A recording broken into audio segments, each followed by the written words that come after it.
We all know the feeling of, oh my gosh, I have a 5-page paper due in the morning that I completely forgot about and I haven't even started it. So now I'm going to have to pull an all-nighter just to stay awake and get this done.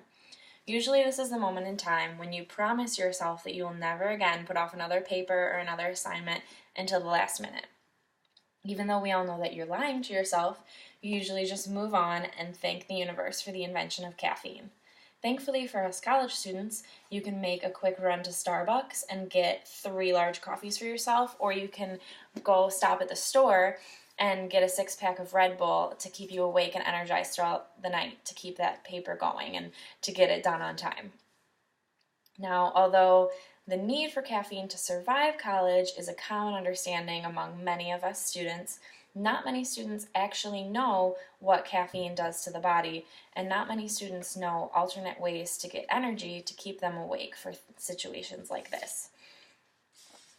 Since caffeine is consumed by so many college students, I would like to tell you about all the positive effects that it can have on you and your body.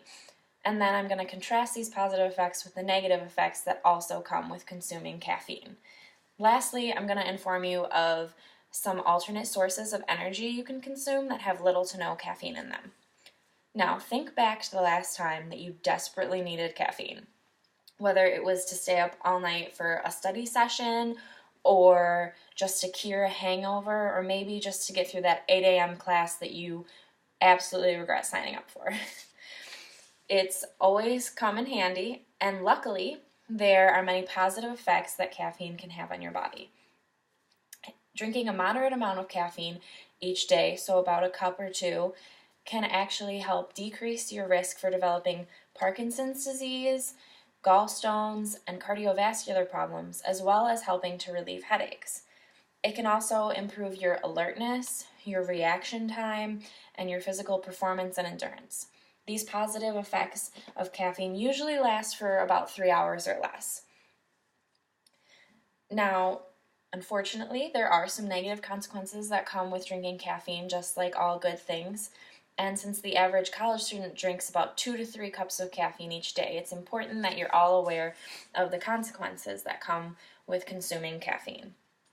Many of these negative effects include health issues such as an increased risk for type 2 diabetes.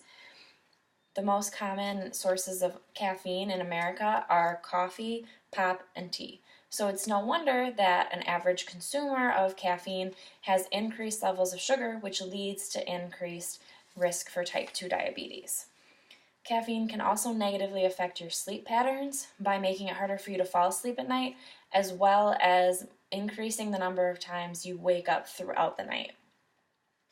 With all this being said, you might be concerned about how much caffeine you've been consuming and how much you consume on a daily basis.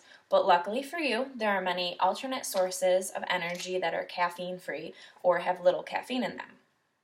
Some good caffeine-free energy drinks include cold water, orange juice, and green tea.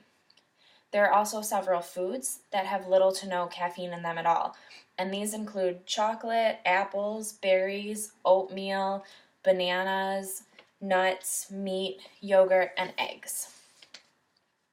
Most college students will have at least one caffeine binge that they need throughout their years in school, whether it's to stay up studying for the MCAT or, like I said earlier, to write a paper that they completely forgot about. Usually we all have at least one coffee binge where we drink 7 cups of coffee even though we know we shouldn't. So it's important to make you all aware of the benefits as well as the consequences that drinking caffeine or eating too much caffeine and sugary things can have on your body.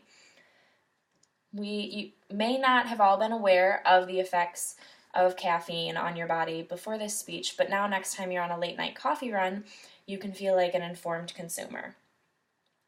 And although caffeine can have some pretty good effects on your body and it can do some good things for you, like all good things, it has consequences. So it's a good thing that there are so many alternate sources of caffeine-free energy.